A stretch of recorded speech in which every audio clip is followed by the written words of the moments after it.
Last engine, here we are in the Class 66.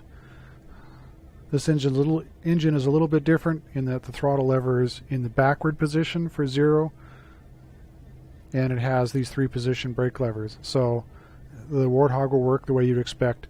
I've already selected the profile, pull the throttle lever all the way back. Now it's in sync. Take the reverser all the way forward, all the way back, center. Now it's in sync. And for the 2 brake levers, I'm going to put the flap switch in the back position. And in fact, let me get the throttle out of the way. We're not going anywhere because the reverser is in neutral. But just so you can see in the image, so the flap switch is back. I pull the left lever all the way back. You heard the tick. Straight up and down is the middle position.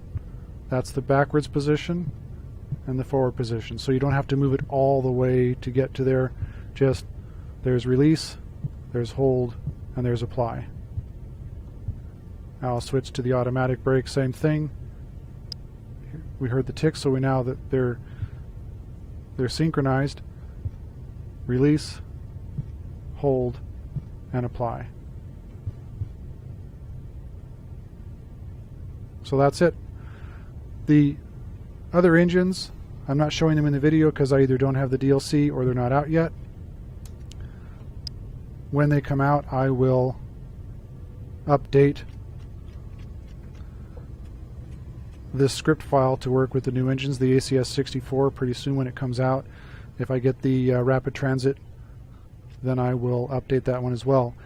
If I don't have the DLC and I don't have it updated and you want to use this, if I get some information from you, it's not too difficult to try and add it in, and you can help me test it. I don't plan to buy Rapid Transit, at least not initially, not for a bit, maybe not at all. And as more and more DLC comes out, I don't plan to buy all of them. But hopefully, if you look at the description of my description document, if you look at the actual programming files, maybe you can figure it out, or I can help you understand how to change it for newer engines. It's my expectation, it's my hope that Dovetail will add game controller support eventually so that this won't be a problem.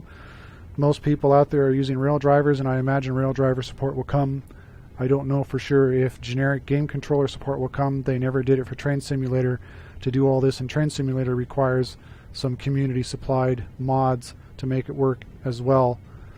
Hopefully Dovetail will enable all this to work in Train Sim World, though, for the rail driver and for generic controllers, and it won't be necessary to go through this kind of programming because it was pretty complex to get this set up. But it was worth it for me, and I enjoy doing it anyway because I really am not interested in running these train sims without having some kind of a tactile feel lever control. So that's it. I will maybe do some other videos to show some other aspects of this, or I also have something where I've been able to enable TrackIR for Train Sim World. You may have seen me use it a little bit in this video. That's not too difficult to set up, and maybe I'll do a video to show generally using this stuff to see what it looks like.